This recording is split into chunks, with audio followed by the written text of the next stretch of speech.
Okay, nucleotides, ATP, nucleic acids. This is like a miscellaneous thing, but a very important miscellaneous thing. Okay? Nucleotides, there's three components of a nucleotide. So we call a nitrogenous base, a sugar, and a phosphate. That's all it is. Okay? A good example of this nucleotide is an adenosine triphosphate, or ATP. Probably the most important thing you'll be dealing with throughout the whole course. It's the best known nucleotide we have, and its MUO is made up of sugar, phosphate, and base.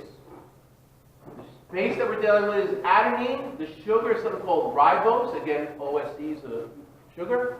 And we also have a phosphate group, in this case 3, thus the name triphosphate. Yeah. Made up of. Yep. Okay? If we only had 2 phosphate groups, that would be called ADP, adenine diphosphate. And if there's only 1 there, it's AMP, and that's adenosine monophosphate. Okay? But this is ATP. The body's most important energy. Okay? Releases energy within seconds to do some kind of work, and it holds energy in covalent bonds by these phosphate groups. They are a high energy. This is what we need in our body. Okay? Most energy transfers to and from ATP involving the adding or removing of the 3rd phosphate. All right? And that's what it looks like. I kind of didn't color code it. So adenine is our base, which is this. Ribose is our sugar, which is this, our wonderful ring. And the phosphate groups, in this case, there's 3 of them on here.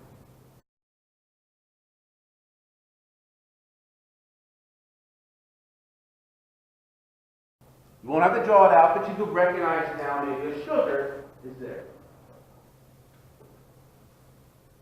So what's going to happen here is that here's your ATP. It has 3 phosphate groups. We have enzymes that will break this phosphate, and when it does, huge amount of energy is coming out, leaving something we call ADP, adenosine diphosphate.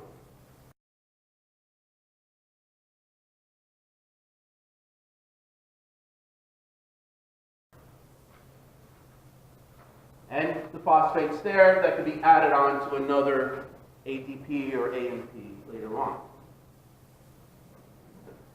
So we have these ATPases, which are enzymes that will break off that phosphate group and release a huge amount of energy. Phosphorylation is a process using something called phosphokinases, or just kinases in short, that will do the opposite. That will add the phosphate group.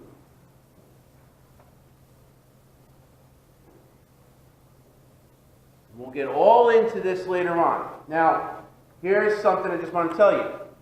ATP is energy, and that's all you are. When you look at each other, you're looking at energy in the form of solid.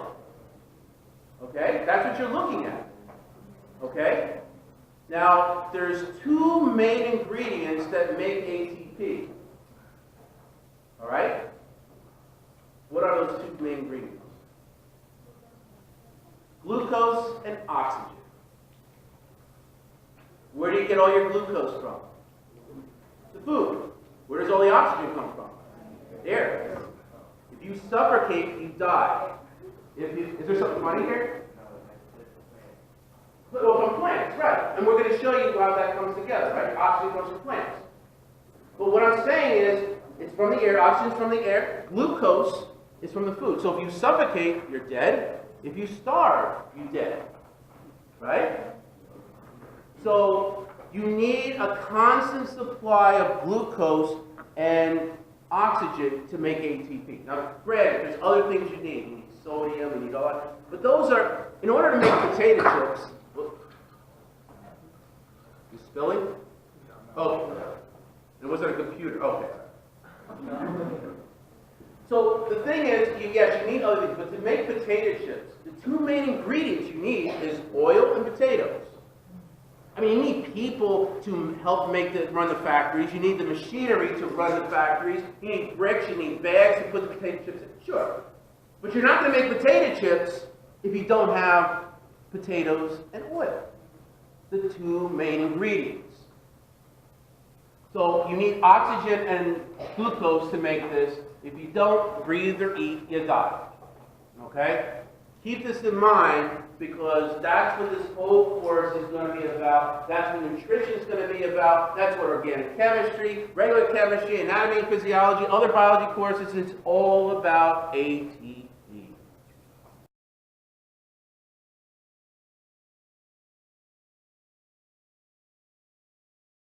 Okay?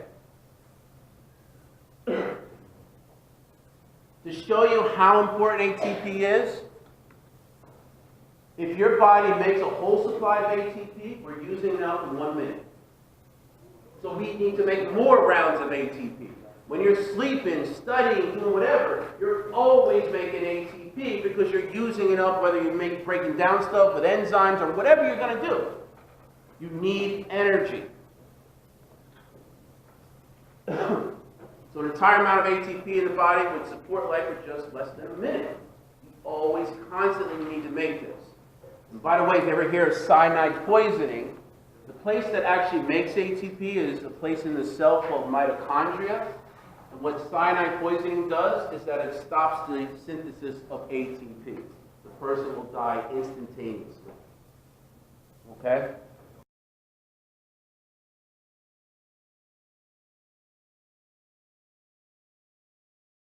With nucleotides, you could have long chains of nucleotides, and these long chains, or polymers of nucleotides, are called nucleic acids.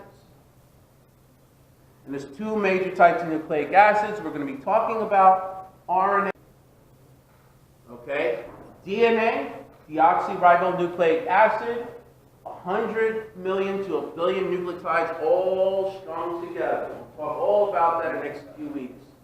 Their components is that you will have nitrogenous bases, which is either adenine, thymine, cytosine, or guanine.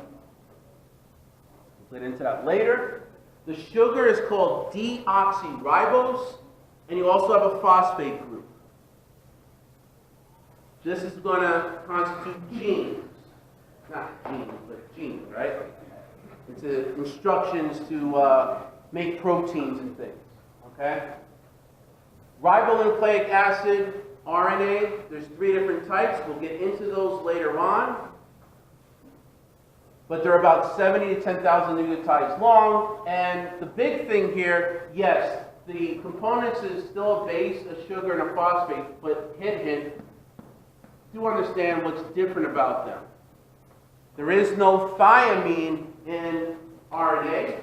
Instead, we have a base called uracil.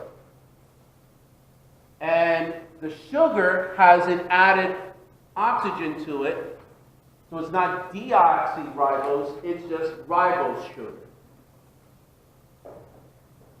All right, and that's going to carry out the genetic instructions. I mentioned briefly about transfer RNA, but that's what that is. And it assembles the amino acids together. So this is just showing you what the nucleotide in the DNA looks like, RNA, and ATP.